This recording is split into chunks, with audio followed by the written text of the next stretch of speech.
बहनों को भी प्रणाम करता हूँ, माताओं को प्रणाम करता हूँ। और मैंने कल कहा था कि मैं आज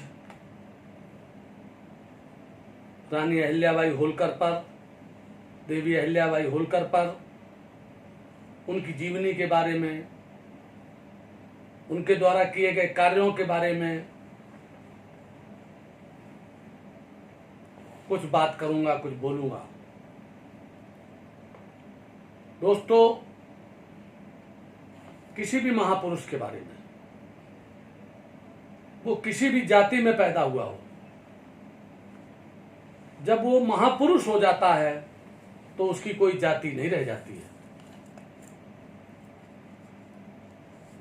31 मई को, क्योंकि 31 मई 1725 में पैदा हुई थी, तो 31 मई को उनका पूरे देश में और विदेश में जहां भी उनके जानने वाले हैं, अनुयायी हैं, वह लोग इनकी झांकियां निकालते हैं, इनका जन्मदिन मनाते हैं, खुशियां मनाते हैं।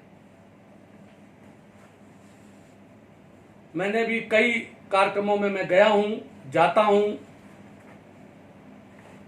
एक बार तो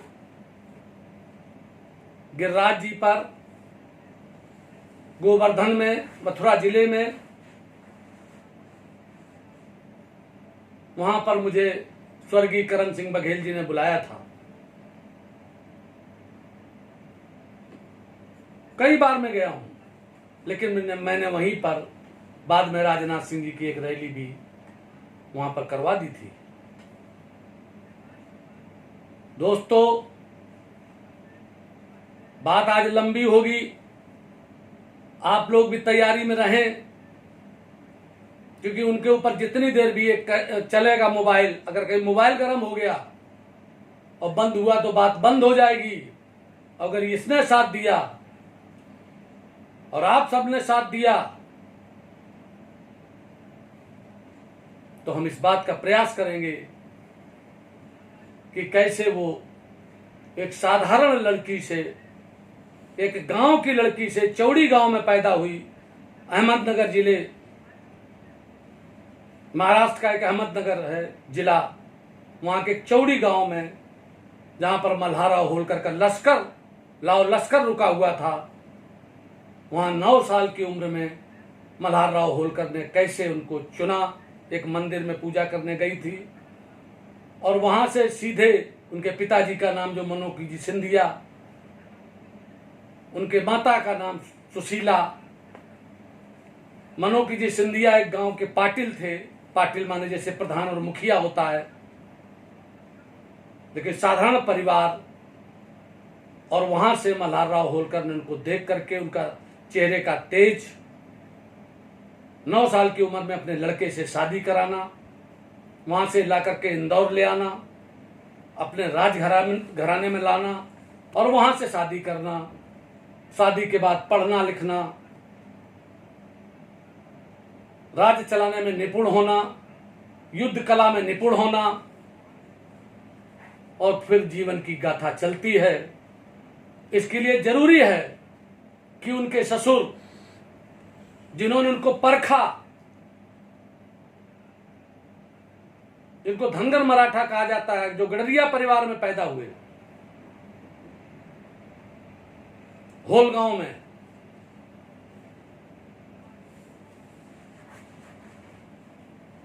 उनके पिताजी, जब उनकी उम्र 3 साल थी, उनके पिताजी खत्म हो गए, उनके सर से साया चला गया। उनकी विधवा मां और वो अकेले, परिवार वाले उनकी संपत्ति भी ले लेना चाहते थे, उनको सताते थे। तो उनकी मां अपने बेटे को लेकर के और अपने मायके चली गई। मायके में रहती थी। उनके भाई पेशवाओं के यहां 25 घोड़ों के सूबेदार थे। जो भी कहलाता हो 25 घोड़े का। जब थोड़ा बड़े हुए मल्हार राव जी तो उनके मामा ने उनको भेड़ें चराने का काम सौंप दिया। वो भेड़ें चरा रहे थे, एक पेड़ के नीचे लेट गए। उसी समय पर एक नाग देवता उनके सर के पास आकर के बैठ गए। वो सो रहे थे। जब लोगों ने देखा तो उन्होंने आश्चर्यचकित होकर के उनकी मां को इस बात की खबर दी। उनकी मां दौड़ती हुई आई और नाग देवता किसी तरीके से वहां से हटाया गया धीरज में, और वो अपने बाबी में चले गए। बाद में बताया गया कि ये जो नाग देवता बैठे थे सर के ऊपर,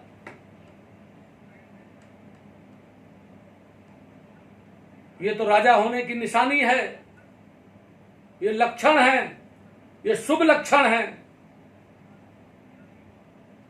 ये बात उनके मामा को जब पता चली तो उन्होंने बाद में इनको अपनी जगह पर 25 घोड़ों का सूबेदार नियुक्त करा दिया, जो पद होता हो। और इसके बाद अपनी लड़की की शादी इनके साथ कर दी। और इन्होंने जैसे ये शामिल हुए, क्योंकि शिवाजी के बाद संभाजी की मृत्यु के बाद बाजीराव और पेशवाओं में, मराठों में बहुत ज्यादा हड़कंप था। इधर मुगलों से बहुत ज्यादा लड़ाई, और मुगल हावी हो रहे थे।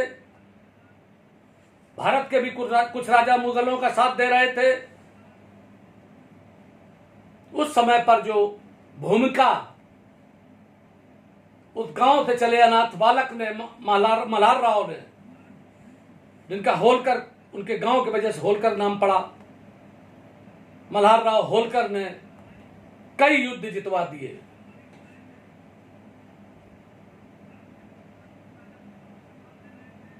कई युद्ध जब जीतने के बाद उनकी भूमिका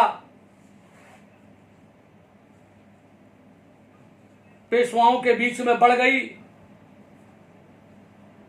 कई युद्ध जीते। उसी समय होलकर और सिंधिया, जो ग्वालियर, और पवार, इस तरीके के उनके यहां जो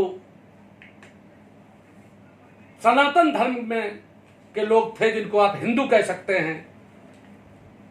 वैसे तो मैं हिंदू के मामले में कहता नहीं, इसलिए कि जब 500-600 साल पहले गोस्वामी तुलसीदास जी ने रामचरितमानस लिखी है, उसमें कहीं हिंदू शब्द का प्रयोग नहीं है। दूसरे नंबर पर एक दिन राष्ट्रीय स्वयंसेवक के संचालक श्री मोहन भागवत जी ने यह कहा है कि जो हिंदुस्तान में रहता है, वो चाहे किसी धर्म का हो, चाहे किसी पंथ का हो, चाहे किसी जात का हो, चाहे किसी प्रांत का हो, वो संपूर्ण हिंदुस्तान जो भारत के अंदर रहता है, वो सब हिंदू है। दूसरे लोग अपने आप को जरूर अलग हटाते हैं, हम लोग व्यक्तिगत रूप से कहते हैं, लेकिन यही भारत, जब विदेश में कोई बोलता है, इंग्लैंड का आदमी बोलता है, तो इंडिया कहता है, इंडिया, क्योंकि इंडिया अंग्रेजी है। और जब कोई मुसलमान कहता है तो वो हिंदुस्तान कहता है, हिंदुस्तान, क्योंकि पाकिस्तान और हिंदुस्तान। खैर ठीक है, इस विषय पर मैं जाना नहीं चाहता, विषयांतर हो जाएगा। इसलिए उस समय को जितने भी सनातन धर्म के ये राजा थे, जब इन्होंने कई लड़ाइयां जीत ली और उनका साम्राज्य बढ़ता चला गया पेशवाओं का, तो उन्होंने सोचा कि हमारे जो विभिन्न जगहें हैं, वहां का मैं अलग से अपने राजा नियुक्त करूं, उनका साम्राज्य दूं। तो उन्होंने सिंधिया परिवार को ग्वालियर का दिया, ग्वालियर का राजा बना दिया, और मल्हार राव होलकर को इंदौर का दे दिया, जो मालवा प्रांत था, और इनके पास इधर की तरफ का दिया जो ग्वालियर के आसपास का था। और देवास में पवारों को दे दिया, और जो लोगों में दिया हो। उसी बीच 1933 में वो आ जा रहे थे, तब उनकी नजर अहिल्याबाई होलकर पर पड़ी, जो एक मंदिर में पूजा करने जा रही थी, तेजस्वी थी।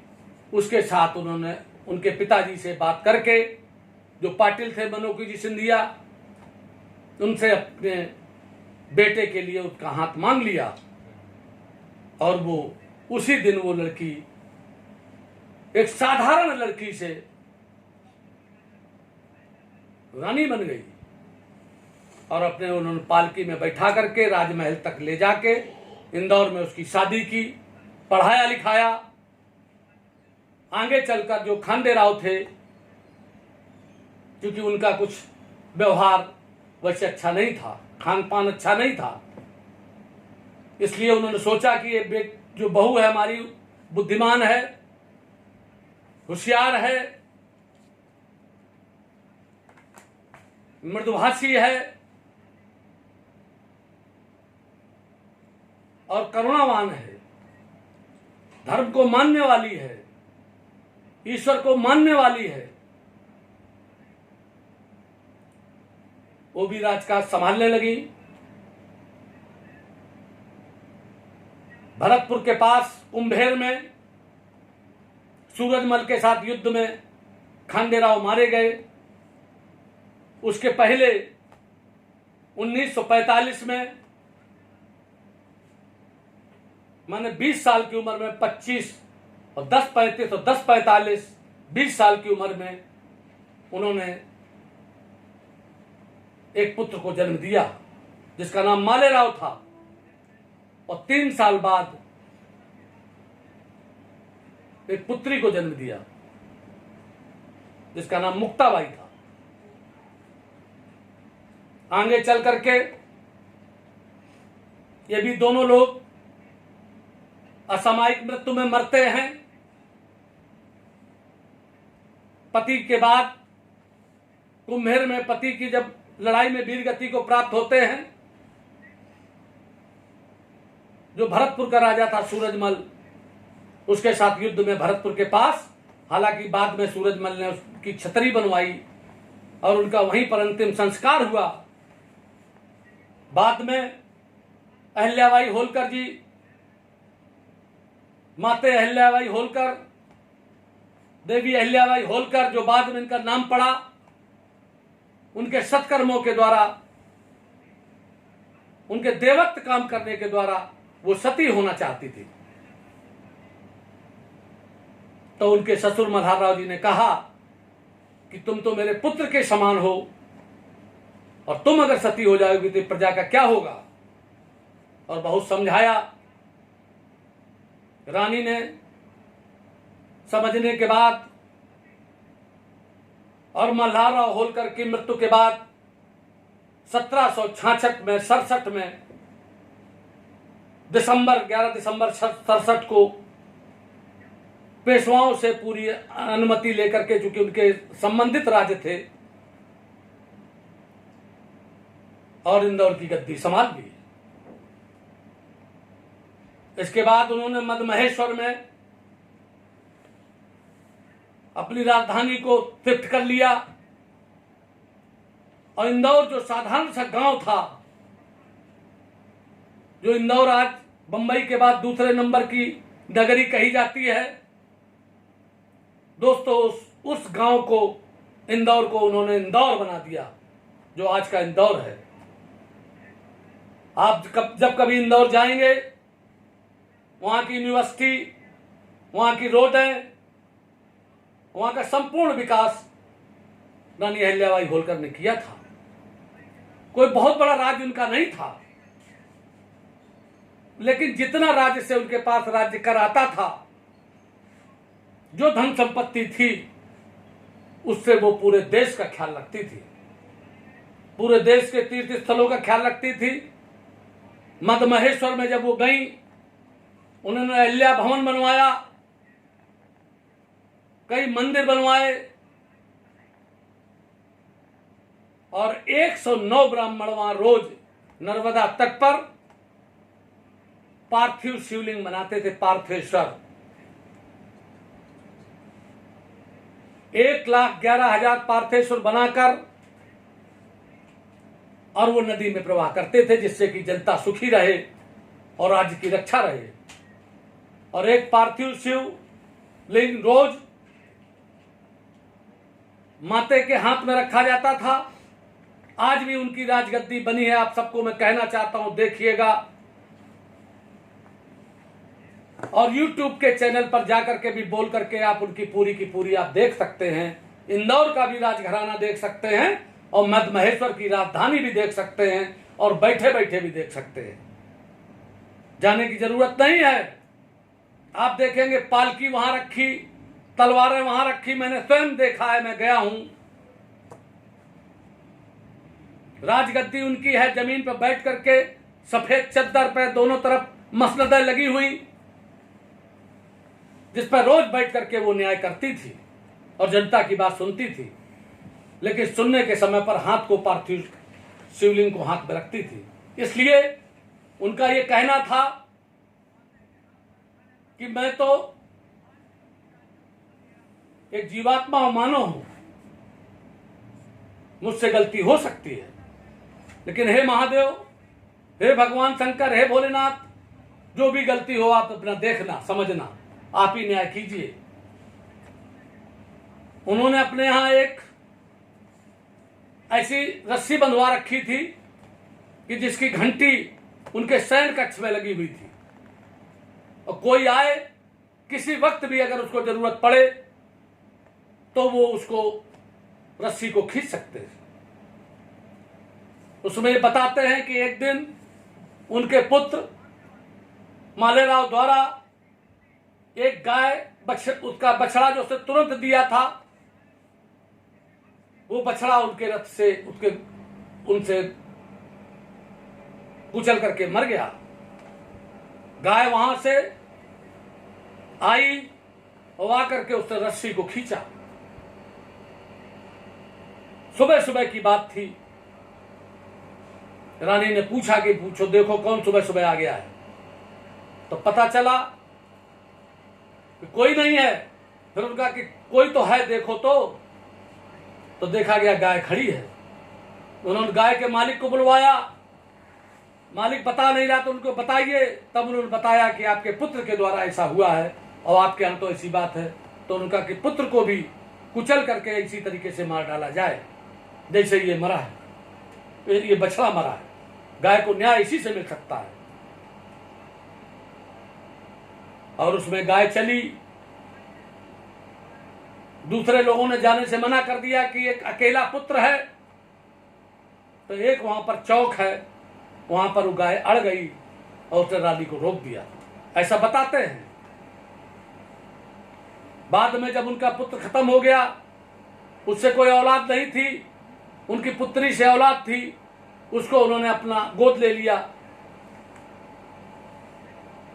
और रानी ने उस समय पर पूरे हिंदुस्तान में, बद्रीनाथ में, केदारनाथ में, हरिद्वार में, वृंदावन में, मथुरा में, बनारस में, बाबा विश्वनाथ का मंदिर जो औरंगजेब ने गिरवा दिया था 110 साल बाद, बताते हैं कि भोलेनाथ जी उनके स्वप्न में आए और उन्होंने आकर के उस मंदिर का निर्माण कराया। और उसमें जो 22 मन सोना ऊपर रखा हुआ है वो पंजाब के राजा रणजीत सिंह जी ने दिया था। गया जी, महाराष्ट्र में बैजनाथ, सोमनाथ का मंदिर, जब गिरवा दिया गया, उसको रानी अहिल्याबाई होलकर ने बनवा दिया था। बगल में बना हुआ है आज भी, वही मूर्ति रखी है। और उसके बगल में जो समुद्र के किनारे सोमनाथ जी का मंदिर बना है, वो आज का मंदिर बना है। जो पुराना अहिल्याबाई होलकर का मंदिर बना हुआ है, वो उसी के बगल में बना है। तमाम धर्मशाले,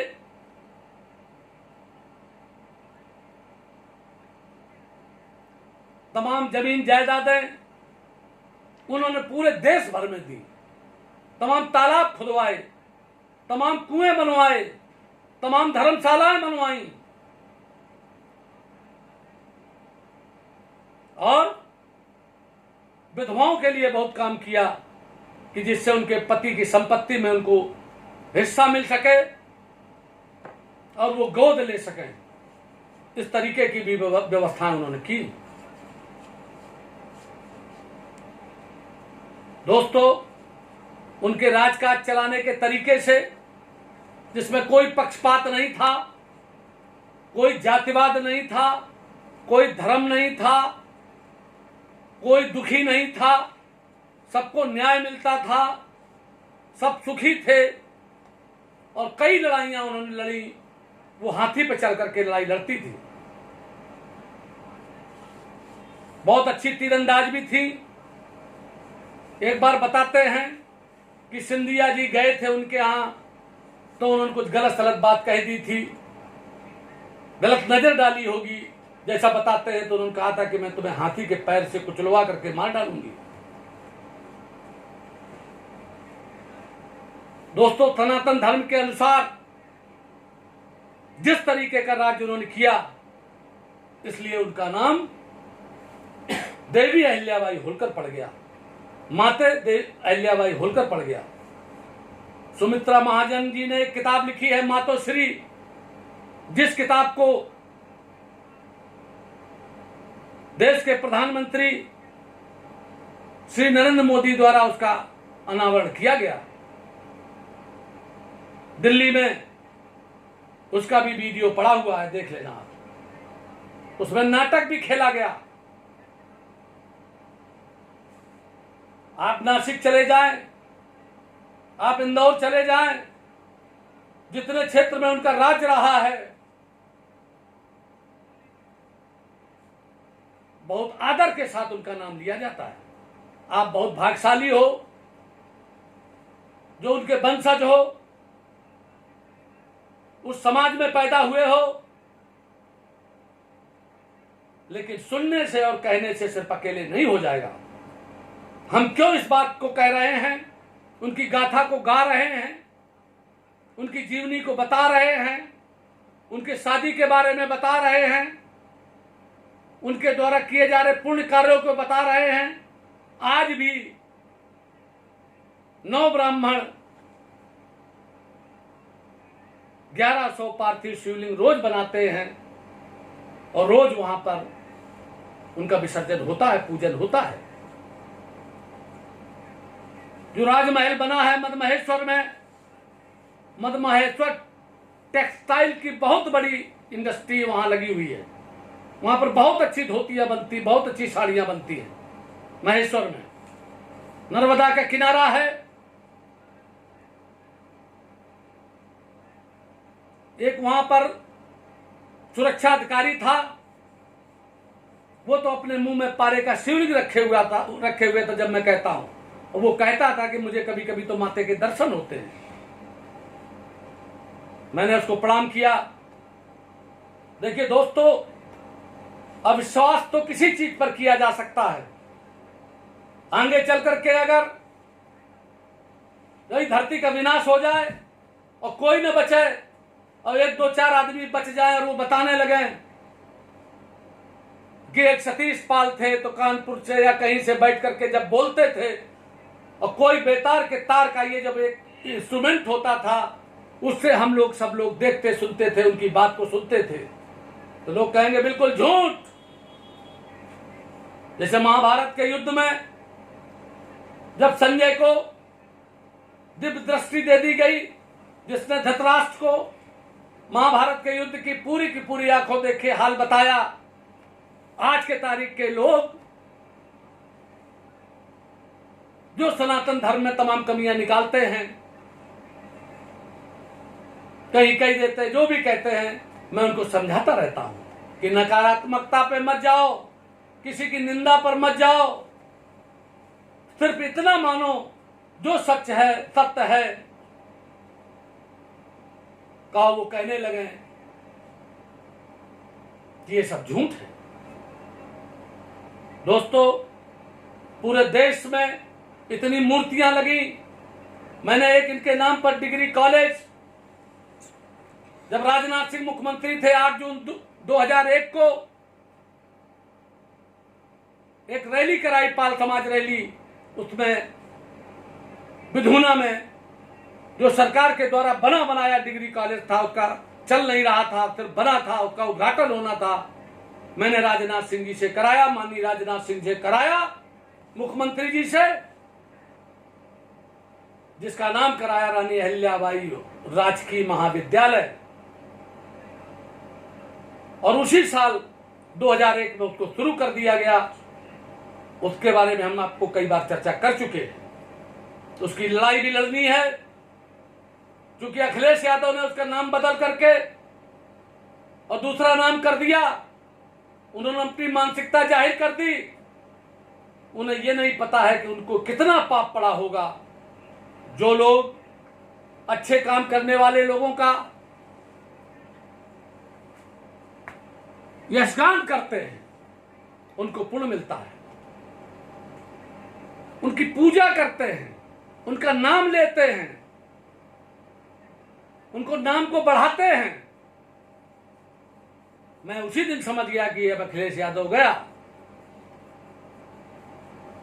एक बगल के उसमें क्षेत्र से, तिरवा क्षेत्र से, एक उनके साथ मंत्री भी थे, रानी अहिल्याबाई होलकर के वंशज, विधायक भी थे सपा सरकार में। उनके लड़के से भी मैंने कहा कि बेटा ये क्या हो रहा है, क्यों किया है, कह नहीं सकते हो आप लोग।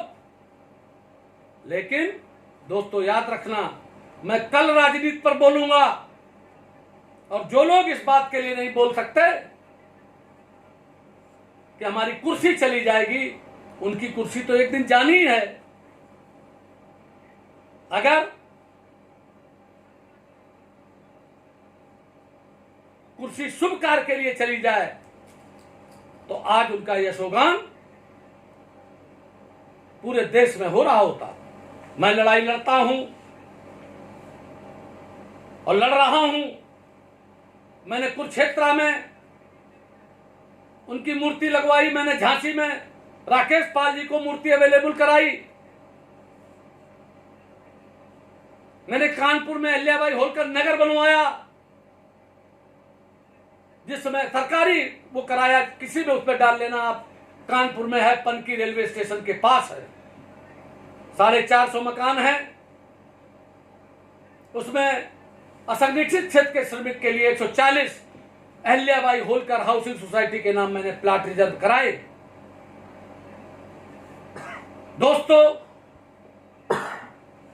इसी तरीके से जो अपने पूर्वजों का नाम नहीं बढ़ाता, पूर्वजों का नाम जो रोशन नहीं करता, अपने माता पिता का नाम रोशन नहीं करता,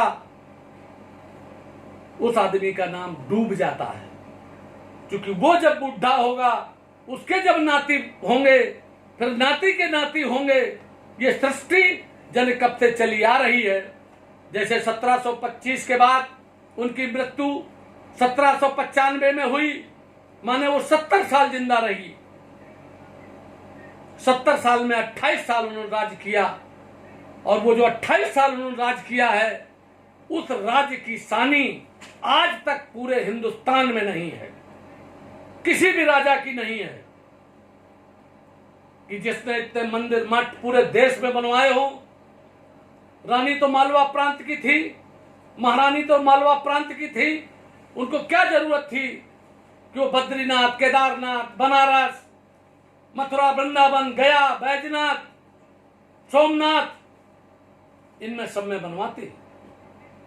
उन पर एक डाक टिकट जारी हुआ 1996 में, उनके नाम पर भारतीय जनता पार्टी ने खेल पुरस्कार भी जारी किया है और आरएसएस में तो उनका नाम सवेरे सवेरे रोज प्रातः स्मरणी के रूप में जो महापुरुषों का लिया जाता है उसमें अहिल्याबाई का भी लिया जाता है। आप सबसे मेरा अनुरोध है दोस्तों, नौजवानों से अनुरोध है कि नौजवानों, भाइयों, बंधुओं, यदि तुम चाहते हो कि संपूर्ण भारत पर के लिए तुम एक मिसाल बनो तो तुम रानी अहिल्याबाई होलकर की जीवनी से सीख लो, मल्हारराव होलकर की जीवनी से सीख लो। जात कभी किसी को पीछे नहीं करती और जिसको पीछे करती है उसका मनोबल पीछे करता है। मल्हारराव होलकर ने अपनी बहादुरी से बताते हैं कि पानीपत के युद्ध में मल्हारराव होलकर ने वहां से पलायन कर दिया तो वहां से पेशवा वो युद्ध को हार गए थे। इसलिए अगर युद्ध जीतना है दोस्तों तो आपको 31 तारीख को जब रानी अहिल्याबाई होलकर का जन्मदिन है, चूंकि लॉकडाउन भी उस दिन आखिरी दिन होगा, हो सकता है कि उसके बाद बढ़ जाए, लिहाजा आप कोई कार्यक्रम नहीं कर सकते, तो उस दिन अपने अपने घर पर रानी अहिल्याबाई होलकर की फोटो लगाकर, नहीं तो इस पर मोबाइल पर देखकर अगर फोटो ना हो, और उनकी जीवनी को पढ़िए और हमारा जो हम आपको ये आज भेजे हैं इसको ज्यादा से ज्यादा वायरल करके और महाराष्ट्र और मालवा प्रांत और ग्वालियर के सिंधिया परिवार को, मराठा लोगों को, पेशवाओं को, बद्रीनाथ केदारनाथ में रहने वाले लोगों को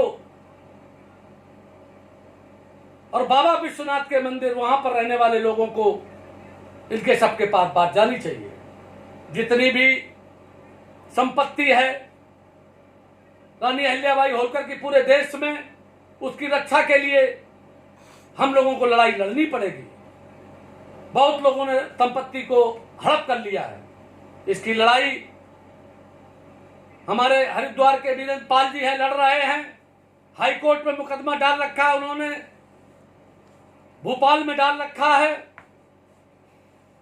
मैं उनका आभार व्यक्त करता हूं और उनको धन्यवाद देता हूं, उनको बधाई देता हूं और आप सबसे कहता हूं कि अब हम एक ही बात करेंगे कि हमारे पूर्वजों की जो संपत्ति है उसको कोई दूसरा न ले जाने पाए, क्योंकि अगर उसका वारिस ठीक नहीं होगा, उनकी मृत्यु के बाद 1795 में तुकोराव जी होलकर जी ने